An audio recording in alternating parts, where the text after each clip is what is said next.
নমস্কাৰ সকলোকে GRC Assam চেনেললৈ স্বাগতম।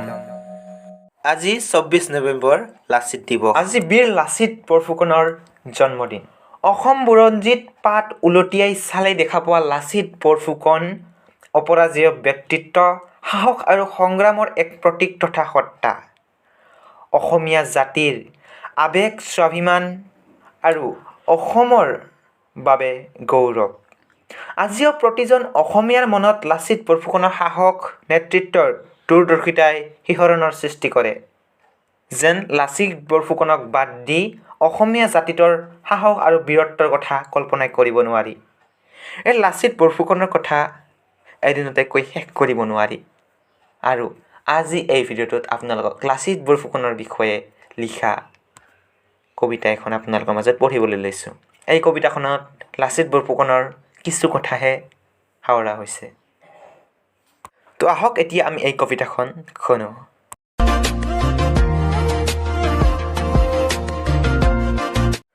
অসম অসমীয়া মিলাপ্ৰীতি গঢ়িছা তাহানিতেই, আপোনাৰ অৱদানে আজিৰ অসমীয়াক শান্তি দিছে।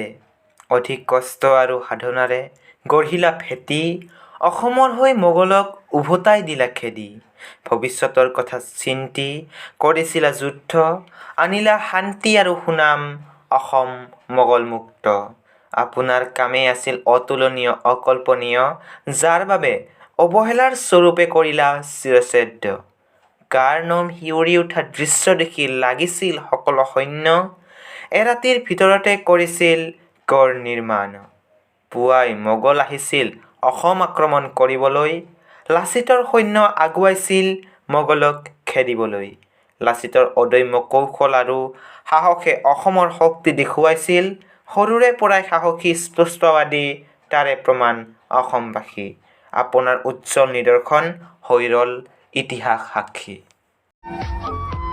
আপোনালোকে যদি এই ভিডিঅ'টো চাই ভাল পালে তেন্তে লাইক কৰক, শ্বেয়াৰ কৰক, আৰু যদি আপোনালোকে এনেকুৱা ধৰণৰ ভিডিঅ'বোৰ চাই ভাল পায় তেন্তে এই চেনেলটো ছাবস্ক্ৰাইব কৰক। ভিডিঅ'ত যদি মোৰ কিবা ভুল হৈছে মোক তলত কমেণ্ট কৰি জনাওক।